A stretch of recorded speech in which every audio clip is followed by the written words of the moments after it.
Welcome Inside Appalachia. I'm Mason Adams. This week, James Beard-nominated West Virginia chefs Mike Costello and Amy Dawson serve up special dishes with stories behind them. What came to mind for me was, that image of all those women making those communion wafers and how it sort of represented to me the first memory that I have of people here or anywhere else making food as a community. And we'll visit an old-fashioned toy shop whose future was uncertain after its owners died. But there was a twist of fate. And all of a sudden he said, I could sell you this business. And I'm thinking, no, I could never own this. We'll also be sharing a few memories of Christmas past, which may or may not resemble yours. How do you do it safely? I mean, so many of the holiday customs in my family involve consuming alcohol. You'll hear these stories and more this week inside Appalachia.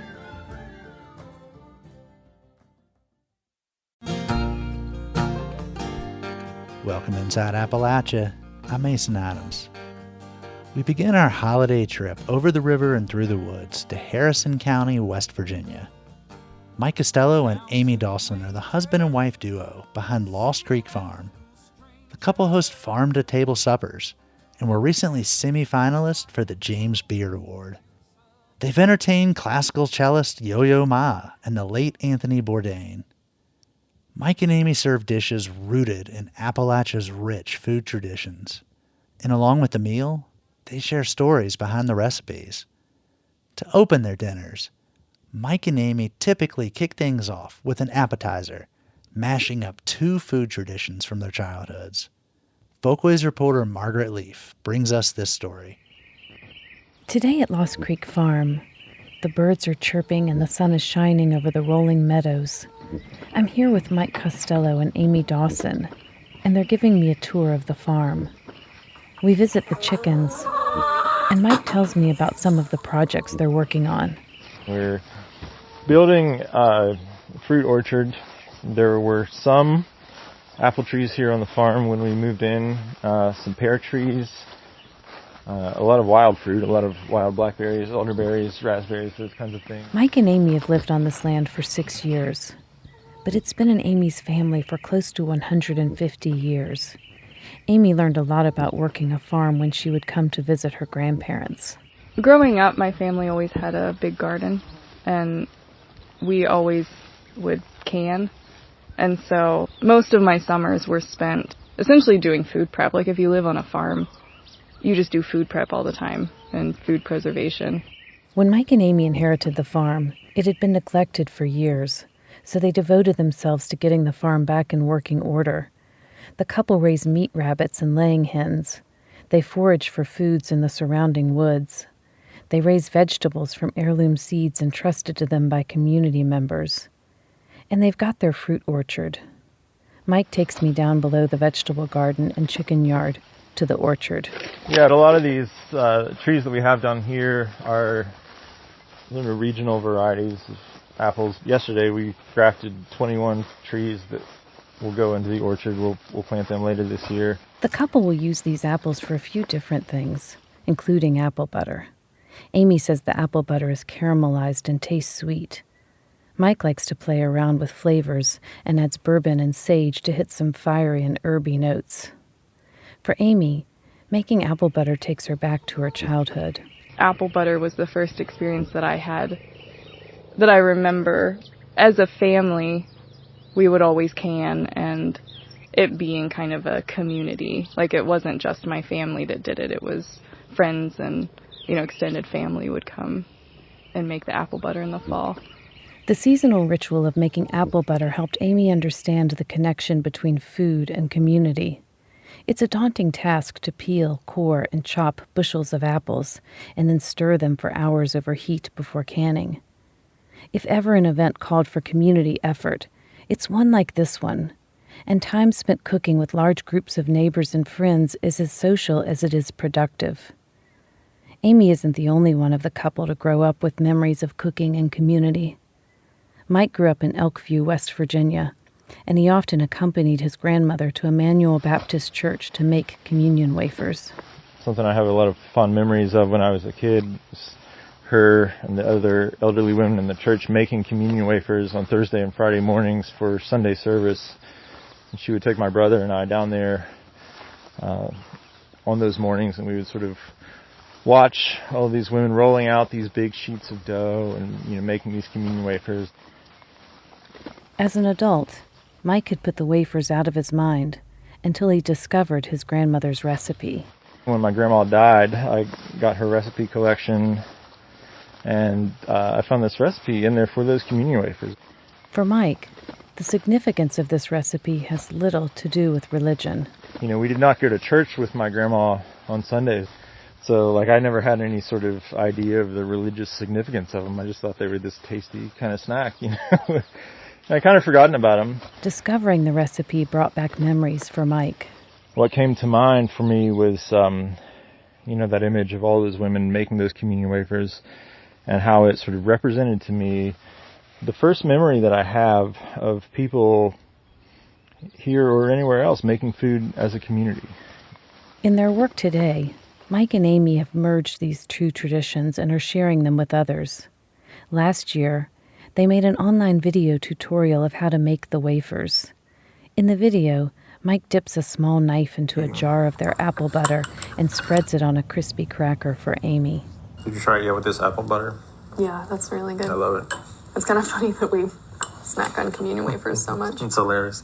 Nobody ever believes us. They're so good. People who know us or are familiar with our work know that we love to hone in on the stories behind the food that we make. And that's what makes these communion wafers so special to us. The recipe itself is simple. In the video tutorial, Mike and Amy put the ingredients together using a straightforward ratio. So then we'll add our water. Again, 4 parts, 1 part, 1 part. So we use 1 cup of flour. We're using 1/4 cup of water, 1/4 cup of oil. And it comes together pretty quickly. And you want it to be a nice even dough. It won't be sticky. Everything, if you get the ratio right, everything will come together and it'll clean the side of the bowls. In the recipes for both the apple butter and wafers, there's one ingredient that isn't tangible, but is just as important as the others. It's the group effort aspect of these recipes, the shared ritual of making food together. For Mike, this is especially true for the communion wafers. So I love to put those crackers on a plate to open our events when you can consume that at the dinner table and can consume the story that goes along with it. You're connecting with people, and you're connecting with thousands of years of history and all of the hands and all of the communities that it has passed through to get to that point. The apple butter and communion wafers are symbolic of the dinner events themselves, a place where people come together around Appalachian foods and traditions. Arriving at the farm, guests are greeted with music and a warm fire burning outside. Under string lights and bright stars, folks are seated around the communal table, some meeting for the first time. Some of the foods served are simple, like apple butter and communion wafers. But there's more to it than that. If you just look at the ingredients, you look at the recipes, apple butter on a cracker is not that big of a deal, right? But to us, there's so much meaning packed into it. Part of that meaning is the communities of people who have shaped these two food traditions, and the new communities Mike and Amy are creating at Lost Creek Farm. For Inside Appalachia, I'm Margaret McLeod-Leaf in Harrison County, West Virginia. Next is a follow-up to a 2019 story about Mountain Craft Shop Company, then run by Steve and Ellie Conlon, who made Appalachian folk toys. And this one is interesting. We call it a musical marble tree. It's a wonderful noise, don't you think?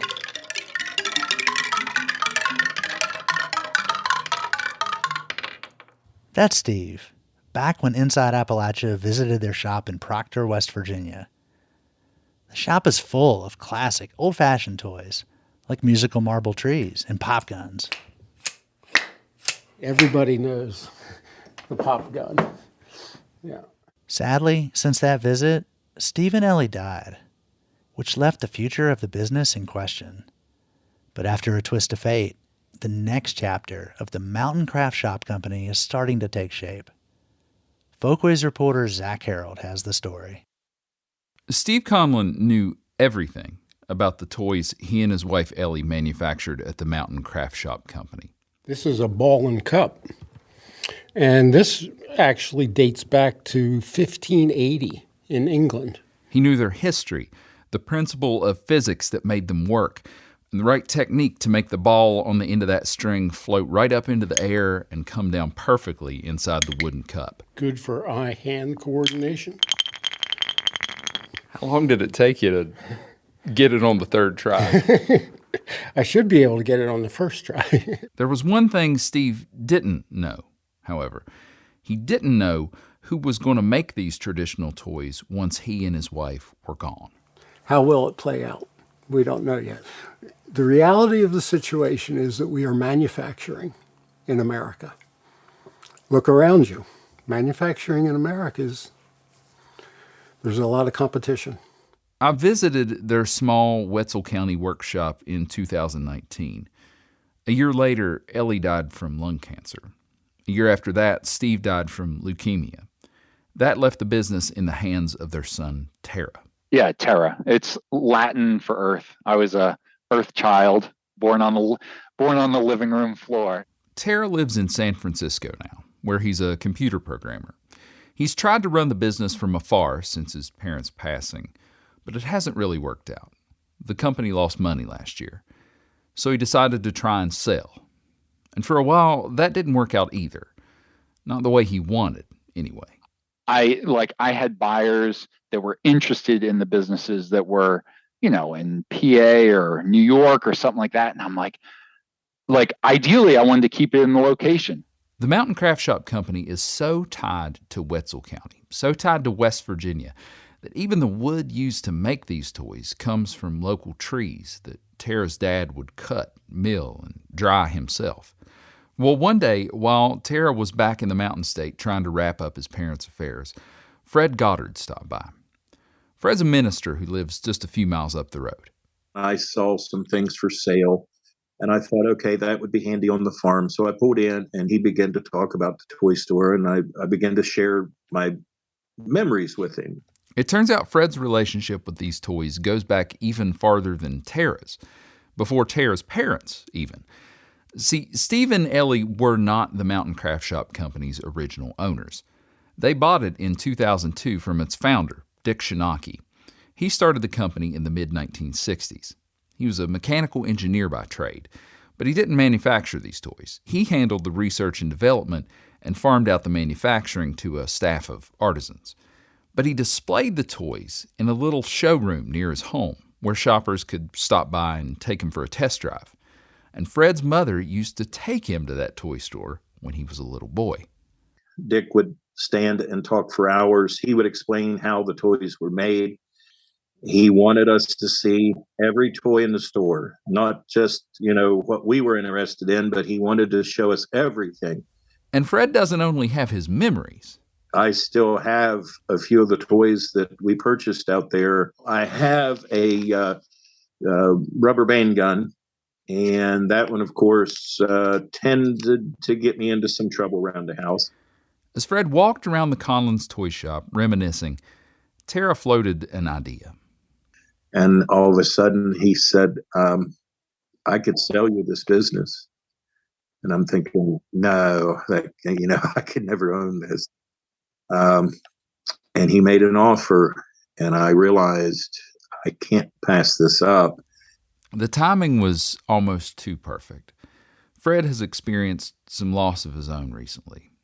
His wife of 33 years died last December from COVID. He's found love again with a widow who also lost her husband to COVID, and they're engaged. And his fiancée, if you can believe it, she's a woodworker. Fred plans to keep on any current employees who want to stay and also recruit some additional elves to help build toys. The company won't be able to stay in its current facility, but Fred plans to find a storefront to display the toys just like Dick Shinaki once had. Tara says it's exactly what his parents would have wanted. I'm super pumped that not only is it someone in West Virginia, but it's also someone in Wetzel County.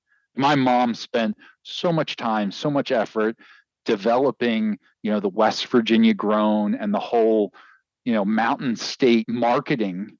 I like that. And Fred's just happy he'll be able to give kids the same kind of toys and the same kind of memories that he has.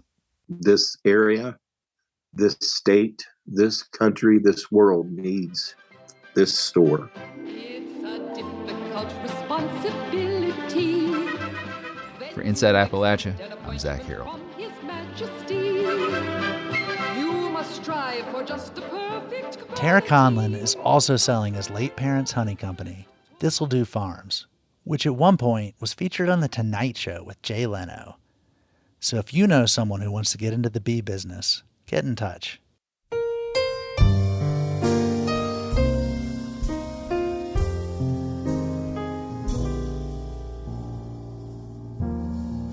Chestnuts roasting on an open fire, Jack Frost nipping at your nose. As part of this special holiday episode, we asked some friends to share their holiday memories and traditions. Our first comes from author Nima Avashia, who describes the multi-denominational, multicultural holiday celebrations in her home. Here she is reading from her book, Another Appalachia, coming up queer and Indian in a mountain place. In my adult life, ritual has fully supplanted faith when it comes to the question of religion. My partner Laura is the product of a Catholic father and a Jewish mother. In October, we go to Navratri Garbas, held in middle schools in the northern suburbs of Boston. In November, we celebrate Diwali by cooking a big dinner and setting off illegal fireworks. We have a menorah and a Christmas tree in our living room in December, and the tree is decorated with a hodgepodge of ornaments representing a set of identities that could only happen in our home. A menorah and an ohm, Brooklyn and West Virginia, Ruth Bader Ginsburg, Frederick Douglass, pickles, pizza, and rainbows. A tiny altar sits in our pantry, upon which reside Hindu idols, along with a tiny glass Jesus that a student gave me as a gift. Guilt prevents me from discarding it. Sometimes Laura comes home to the pervasive smell of incense.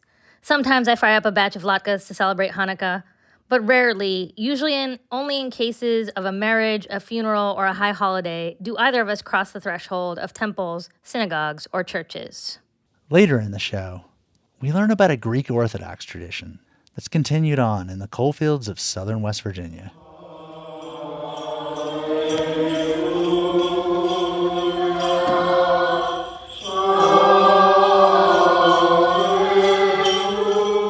You're Inside Appalachia. I'm Mason Adams.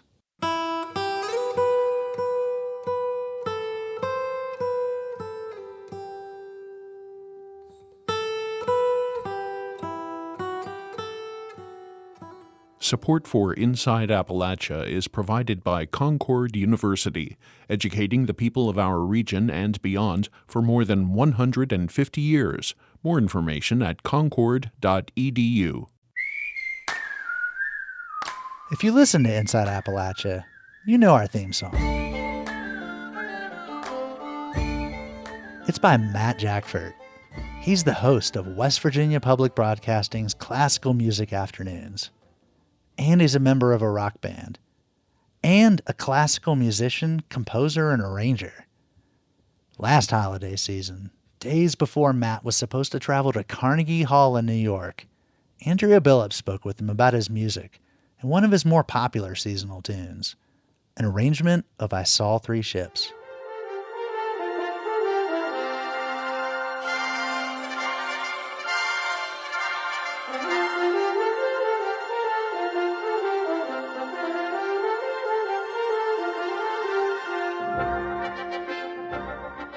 So I wanted to start out and ask you about this song. Tell us a little bit about the history of Three Ships, right? Yeah, it's I Saw Three Ships. So that's the traditional Christmas carol that you hear. And what I've done is take that melody and transform it into something else. It's its own standalone, almost original piece, just takes that melody and turns it into a symphonic, arrangement that's different than what you would normally hear when you listen to the carol, I Saw Three Ships. How did you get started in your interest in classical music and further composing? So I actually, didn't really write until the end of high school. I started writing on Finale. Actually, my band director loaned me his copy of music software, Finale, and I started just making up songs with it and pieces and, just playing around and having fun. And then, went to college as a biology major for the first 2 years and then was just writing so much that I decided to, give composition a shot as a major. And so I switched my major in my sophomore year to music composition so that I could be doing it all the time because that's what I wanted to do. I was skipping biology homework to write pieces of music. And so I eventually was like, well, I might as well get credit for it. So changed my major and did that and then just took off. It just kept snowballing. Eventually it was played by the, ensembles at West Virginia University and then won a reading with the Pittsburgh Symphony Orchestra. And from there, went to graduate school at UT in Austin. And, everything has just taken off since then. How do you get a greater audience or even maybe a younger audience? You're a young man and you're fascinated, it seems, by this type of music. How do we cultivate that here in West Virginia? What I'd like to do on my show is to play more contemporary music so it's more relatable to the sounds of today. I also like to, highlight different kinds of music, like film scores, for instance. That's a big part of my show is a Film Score Friday where we take and break down soundtracks from different films that have come out or different shows. And I think people are really interested in that because when you get a picture to classical music, it's easier to understand and relate to because a lot of times for the lay listener, classical may be, a little complex, but if you put a picture to it, it's very easy to ingest, I think. And that's what I try to do is make sure to have new music, relatable music, or even old music that is transformed in a new way, a different way that's, more striking to the ear. Anything else that you would share with us about this piece of music? I'm just really grateful for the opportunity that conductors and orchestras have given me. And, it's a pretty rare experience to be able to be played in some of these amazing halls. So I'm looking forward to going up to Carnegie Hall and actually taking a listen to it. So you're actually going to go? Yeah, I've bought the plane tickets. I've got the tickets to the hall, and I'm ready to go sit down in Carnegie Hall and take a listen to this piece. Is that a big moment for your musical life especially? Well, 2 years ago, I was at the Kennedy Center, and they were playing it with the National Symphony, and I thought, how can I improve? How can I get better? What's the next step? And I thought, well, what if I got to Carnegie Hall? At that time, I was like, that's never going to happen. And then here I am 2 years later. I bought plane tickets to go up to see my piece getting played at Carnegie Hall. So I guess, anything's possible.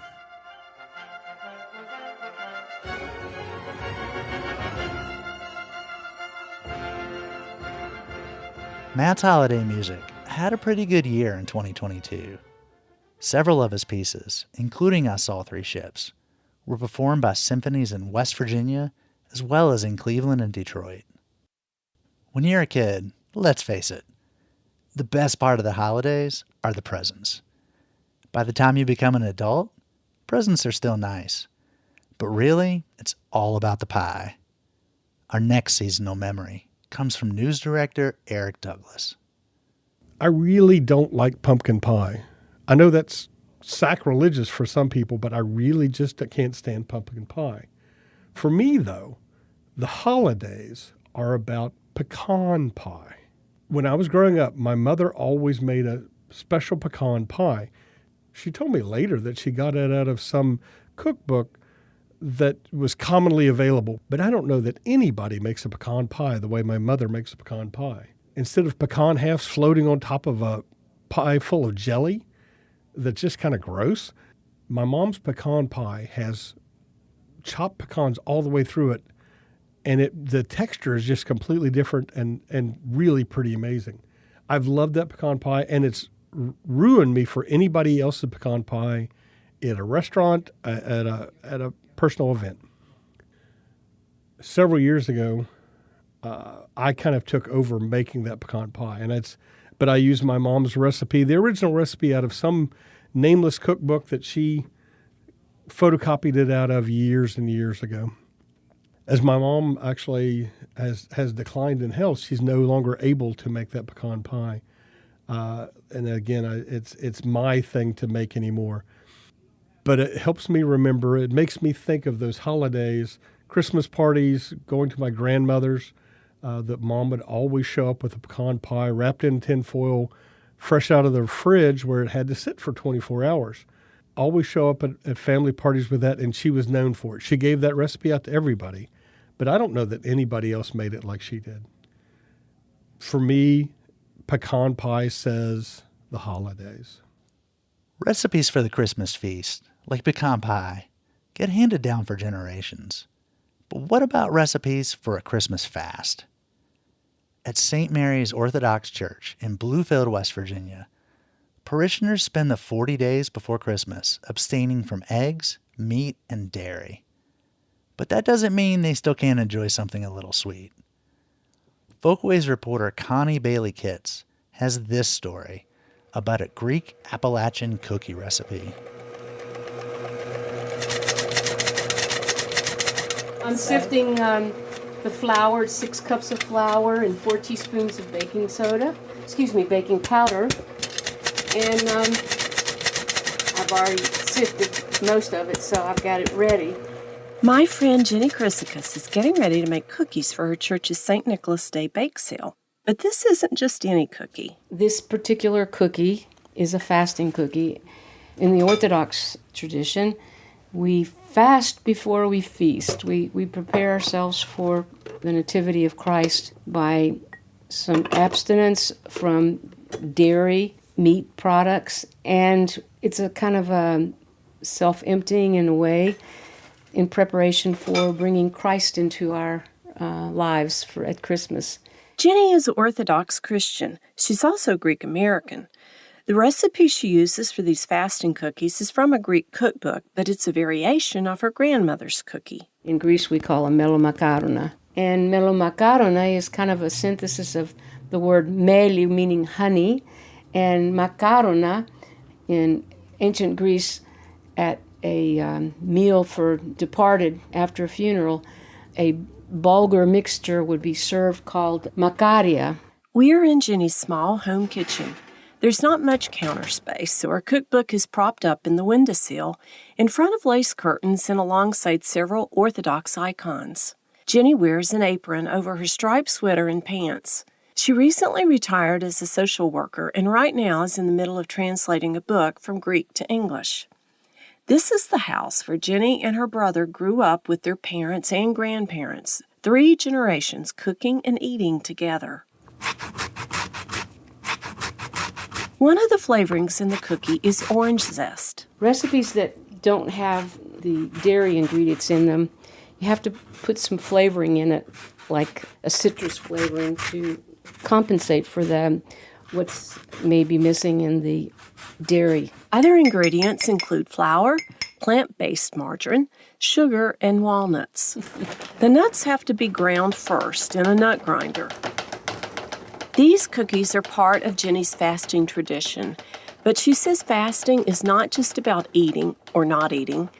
It's about preparing her heart on many levels and goes hand in hand with prayer and giving to those in need, and a letting go of other things as well. It's more than just a fasting from food. It's a fasting from anger, fasting from passions that make our lives difficult in our relationship with God and our relationship with others. Jenny's using the same nut grinder her mother used, and her grandmother's cast iron grinder is under the counter.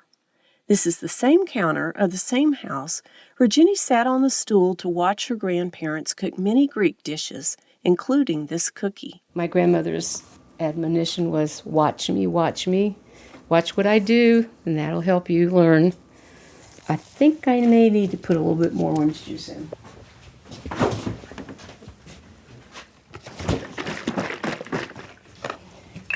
Jenny's family had many good cooks who brought their skills with them when they immigrated from Greece. My grandfather came to this area, McDowell County, in 1910, and he was a baker in Greece, in the village area where he lived.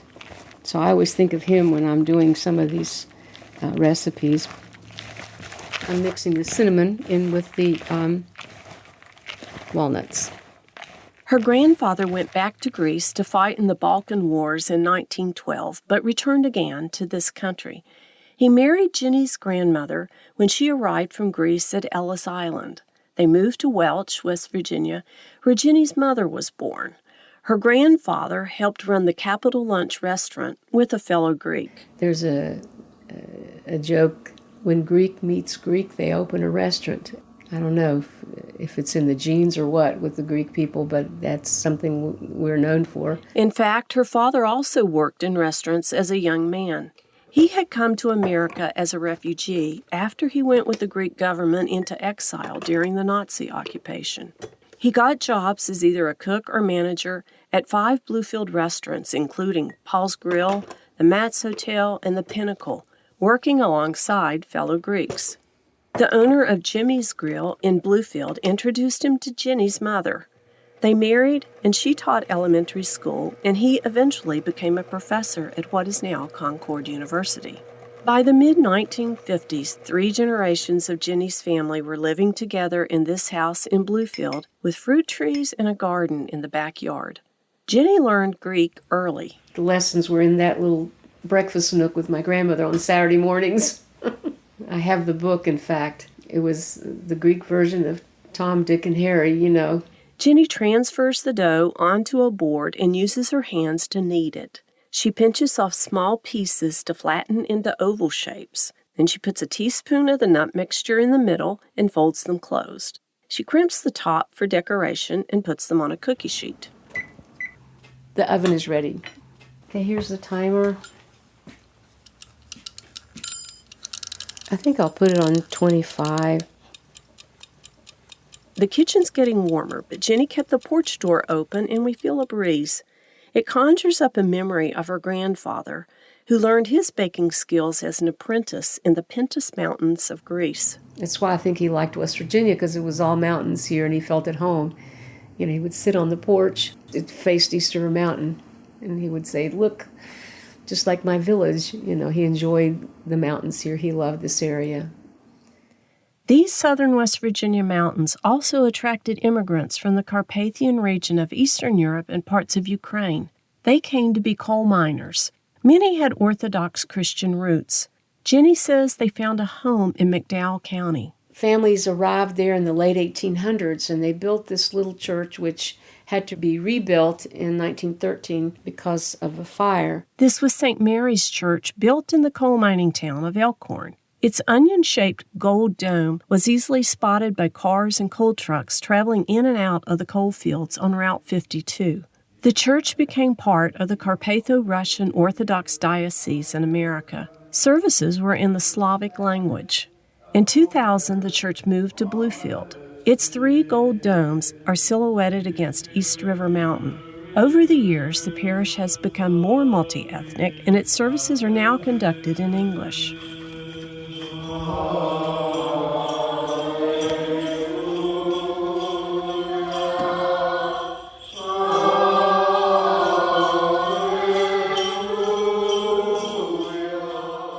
For the 40 days leading up to Christmas, many Orthodox fast, with allowances given. They pray and give alms. Father Michael Foster, the priest at St. Mary's, says these practices can go together in very practical ways. And so one of the things I always try to tell people, the money that you're saving from your fasting, give it as alms. The time that you're saving worried over food, use it for prayer. One person who serves as a model to many Orthodox is the beloved St. Nicholas. Now we're talking about the real St. Nicholas, the early Christian bishop and patron saint of children and travelers. He's honored on December 6th.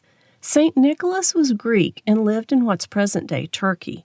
He was also well known for his secret gift-giving, which might be why he's considered the early model of Santa Claus. I think the thing that I would love people to remember is he's more than just a stand-in for Santa Claus. There's so many stories that revolve around his acts of charity and generosity. How much giving that he did to the poor and to prisoners, people that were disadvantaged and had never gotten any sort of help before. And to let the community learn more about the true identity of this real St. Nicholas, the parish began holding a dinner and bake sale several years ago. Every year, Jenny makes her fasting cookies. 5 more minutes. While the cookies are still in the oven, Jenny offered to sing me one of the hymns of the season. There's a beautiful Greek Orthodox hymn that I know in Greek that talks about the birth of Christ, but I'll be embarrassed if I can't do it. I'll try it. Christos γεννάται δοξάσατε, Χριστός εξ ουρανό απαντήσατε, Χριστός επί γης υψώθητε, άσατε τον Κύριο ψάχτη. The timer goes off and the cookies are done, but Jenny will hold off on the last step till she's ready to take them to the church. I'll dip them in hot honey syrup, because that's really what gives its character. It makes it very flavorful. Her treats will join a table spread of others that show the ethnic roots of the parish. Romanian truffles, Greek baklava, Slavic nut horns, and let's not forget about good old Appalachian fried apple pies. And on Christmas Day, the day of the Nativity, the fast will end and the special feast will begin. I wish everyone a Merry Christmas. Christos γεννάται, δοξάσατε. For Inside Appalachia, I'm Connie Bailey Kitts in Bluefield, West Virginia. That story, along with others in this episode, is part of our Folkways reporting project, which covers arts and culture in the region. You can find photos of fasting cookies, old-fashioned toys, and communion wafers with apple butter on our website, wvpublic.org.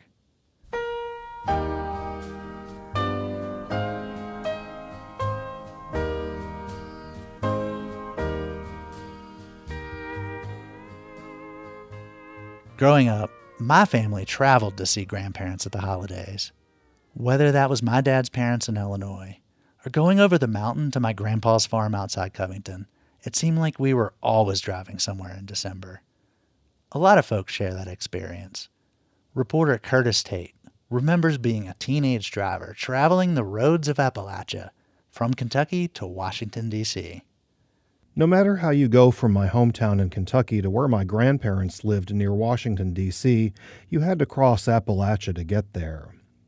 The usual route took us along the Wilderness Road, the original pathway for the earliest Kentucky settlers from Virginia via the Cumberland Gap. Until the highway tunnel under Cumberland Gap opened when I became an adult, you had to go over it. Now, it probably wasn't the exact path of Daniel Boone and other pioneers, but it was pretty treacherous, especially in the winter. Some called it Massacre Mountain. The year I turned 16, my dad handed over the keys to me for a good part of our holiday trip. Much of the old Wilderness Road between Interstate 75 and 81 was slow in 2 lanes. Not a bad way for a teenage driver to get some experience. You seldom could go over 50 miles an hour. You'd get stuck behind a truck carrying logs or coal, or maybe a local resident on a grocery or post office run. But you had to watch your speed, especially in those small towns in Virginia. You know which ones I mean, where the limit drops from 55 to 25 and the local sheriff is waiting for you. When the local sheriff wasn't watching your speed, Dad was. The terrain also limited your speed. Lots of mountain summits with great views from the top. You could go a little faster in the broad valleys, but you were still far off the quicker interstate. When my dad learned to drive, these were the only roads. Years later, I revisited this well-worn path through southwest Virginia and southeast Kentucky. The tunnel replaced the dangerous passage over the mountain. The old highway was even removed. Elsewhere, a new 4-lane divided highway had bypassed the earlier road. The Wilderness Road, not just a road for me, but a rite of passage. Hey, it's Christmas, everybody! Don't you want to go home? We all want to go home for Christmas. I know I do. Oh, Christmas time's a coming, Christmas time's a coming, Christmas time's a coming, and I know I'm going home. Fresh baked gingerbread usually conjures up thoughts of Christmas and maybe little frosted houses. But in southeast Kentucky, when people of a certain age hear gingerbread, they think Election Day. Folklorist and Folkways reporter Nicole Musgrave traces the surprising history of gingerbread in Knott County, Kentucky, from everyday treat to election time tradition to fundraising champion. In her cozy kitchen in Hyman, Kentucky, LaRue Lafferty watches over as her teenage grandson Jackson cracks the eggs for a fresh batch of gingerbread.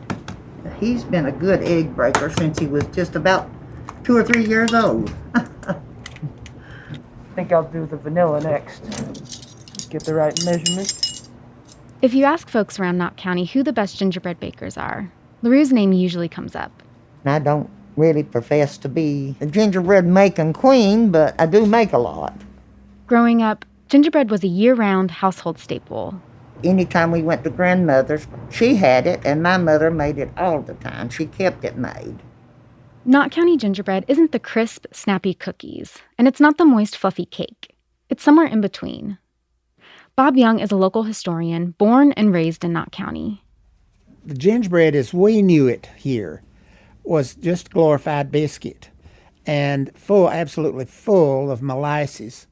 Before white sugar became easily accessible in southeast Kentucky, molasses was the primary sweetener. Every fall, sugarcane farmers hosted stir-offs. Folks gathered to watch as the sugarcane juice was boiled down to a sticky syrup, and they left with full jars to stock their pantries. Back in the kitchen, Jackson cracks open a jar of molasses. Puts in 2 cups of molasses. Aside from powdered ginger, the other ingredients, flour, fresh eggs, buttermilk, and lard, were things people already had on hand. That made gingerbread inexpensive, says Bob. Gingerbread was something that anybody nearly could get. One place you were sure to find gingerbread in Knott County was at the polls on Election Day, says LaRue. The candidates, they would hire good gingerbread makers in the community to make gingerbread, and they would give it out at the polls. In the 40s and 50s, when Bob and LaRue were growing up, it was a common practice. Republicans on this side and the Democrats on that side. By the time you voted, you'd have a handful of gingerbread. It was just a nice little way to ask for a vote. They didn't call it buying votes, but it's about what it amounted to. Corbett Mullins, another Knott County native, remembers his grandmother as a sought-after gingerbread maker. She would go with her baskets of gingerbread to the polling grounds and hand out the gingerbread in that candidate's name. During the 1960s, Corbett says people began handing out something else. I hate to say it, but gingerbread was replaced by liquor. I mean, it was. Then in 1974, Kentucky passed a law against campaigning within 100 feet of a polling place. This was the final blow for political gingerbread. But surviving recipes may hold clues that link gingerbread and elections. Bob Young has noticed that a lot of recipes make huge batches. Why, some of those old recipes take a 5-pound bag of flour. He says that's because bakers made the dessert for the masses on Election Day. LaRue's recipe makes 60 pieces and uses 8 to 9 cups of flour. She determines the amount as she goes, based on the batter's thickness. The hum of the mixer fills the kitchen as it works the batter. LaRue watches as her grandson Jackson adds flour. Then they check the consistency. I believe you need just a little more flour. I believe it's going to go down too fast, don't you? Yeah. It's a little bit Yeah. too glossy. Yeah, a little too wet, yeah. Put about close to another cup. These days, the annual Knott County Gingerbread Festival celebrates gingerbread's ties to politics and features a gingerbread competition. There are lots of variations of this regional dessert, and everyone has their own preferences. Corbett, who chaired the festival for decades, says texture is key. I have had gingerbread that's been as dry as the Sahara Desert. As soon as you get it chewed up, you have to have a drink of water to refresh your mouth. Bob is focused on ginger. Sometimes it would almost burn your tongue. Some people liked it really hot, And that was one of the things they'll say, how hot is this? How much ginger's it got in it? Back in the kitchen, Jackson scoops batter onto a metal baking sheet. See how when he puts it down there, it kind of holds its shape and then barely starts spreading out. That's what we're looking for when we're looking at the thickness of it. Over the years, LaRue's placed in the gingerbread competition a lot. One year, she entered 3 batches using different recipes. And I come in first place and tied myself on second. So I didn't enter anymore for a long, long time after that because I thought, well, that's good enough. The festival was canceled this year because of the pandemic, which was disappointing for LaRue. I threatened to go up there and sit down on the street and put up a sign and have my own little festival. These days, Knott County bakers sell gingerbread to fundraise for local causes and to earn extra cash. LaRue's daughter-in-law has made close to 4,000 pieces of gingerbread this year, selling enough to raise nearly $2,000 for her church. Jackson sold the batch he's making today to a relative. One year, he made enough to buy himself a bike. LaRue's glad her grandchildren are continuing the Knott County gingerbread tradition, and it gives her comfort to know they have a skill they can rely on if they need to. Later on, when they get a little older and maybe they need some extra cash, maybe they can make some gingerbread. Be a good, clean way to make a little extra money. The kitchen is fragrant with the mingling of ginger, cinnamon, and clove.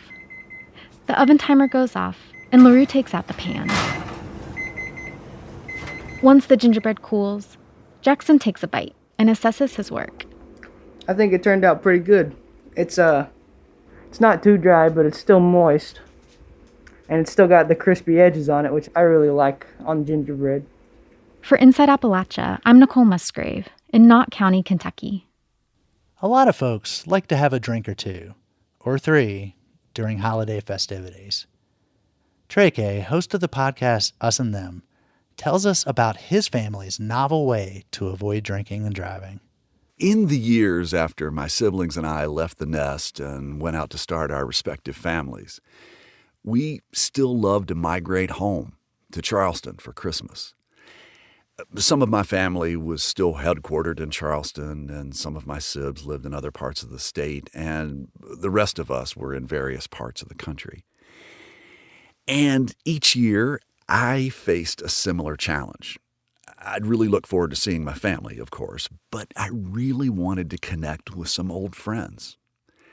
And quite often, my parents and other relatives would have plans for me to meet with their friends and other work colleagues. And of course, this finite amount of time that I had for being in West Virginia over the holidays was never ample enough to do all of the visiting that I wanted to do. So what to do? How can you make time to go out and visit more of your old friends when there is such an expectation to stay at home with your family? And more importantly, if you do try to go out, how do you do it safely? I mean, so many of the holiday customs in my family involve consuming alcohol. For a couple of years, my mom had a great solution. She hired the Charleston Trolley. That's the bus that looks like a streetcar. And we'd pile our extended family inside, along with coolers stocked with booze and plates of Christmas cookies. And in the spirit of my show, Us and Them, on that trolley, we had all parts of our family. Represented were the button-down country club conservative Republican wing. We had the country redneck wing. And we also had the delegation from the lefty, crunchy granola, let your freak flag fly wing. And together, we made a merry band of liquored-up adults traveling with our little kids hyped up on sugar. And we were flying high and feeling no pain. And there was no room for division. Our trolley made stops at homes all around the Kanawha Valley. And we serenaded various friends with Christmas carols. We even visited a couple of elder care facilities, warbling out Christmas classics, Jingle Bells, Rudolph, White Christmas, and a pretty sweet rendition of Silent Night. We weren't the most tuneful crew, But what we lacked in musicianship, we made up for in bold, boozy enthusiasm. The whole thing was fun and meaningful. Those of us who grew up in Charleston got to reconnect with people that had been very important in our childhood. And those in our party who were not from Charleston got to experience the wonderful spirit of our beautiful town at the loveliest time of year. The best thing is that we were all safe in our revelry, and everyone had a great time, and we all made it home in one piece. This week's last segment is a musical gift for you. For the last 30 years, Mountain Stage's resident piano man, Bob Thompson, has hosted his own holiday extravaganza called Joy to the World. It's a perennial favorite in Charleston, and West Virginia Public Broadcasting has recorded a bunch of these shows. You can find them on the station's YouTube channel. This year's 30th anniversary coincides with Bob's 80th birthday. So in honor of both, here's the Bob Thompson Unit performing Silver Bells.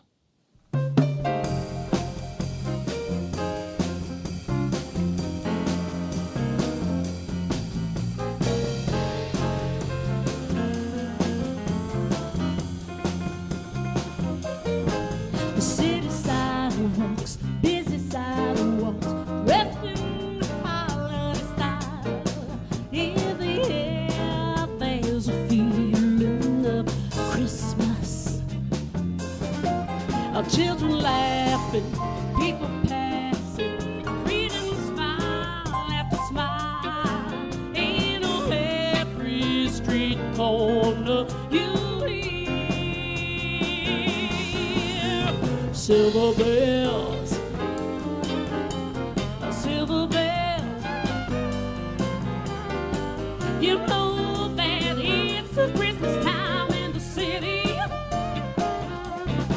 I want you ring, ding, ding. Can't you hear them ring? Soon it will be Christmas Day.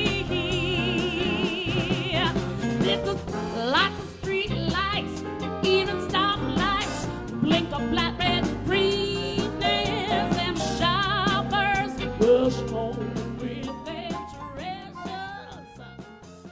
Season's greetings, y'all. Till next time, thanks for joining us as we journey throughout Appalachia. Our theme music is by Matt Jackford. Other music this week was provided by the Sycamores, Landau Eugene Murphy Jr., Jim Hendricks, Tammy Wynette, Dolly Parton, and Bob Thompson. Bill Lynch is our producer. Our executive producer is Eric Douglas. Kelly Libby is our editor. Our audio mixer is Patrick Stevens. Xander Alloy also helped produce this episode. You can find us on Instagram and Twitter @InAppalachia. You can also send us an email to insideappalachia@wvpublic.org. Visit wvpublic.org/InsideAppalachia to subscribe or stream all of our stories. Or look for Inside Appalachia on your favorite podcast app. Inside Appalachia is a production of West Virginia Public Broadcasting.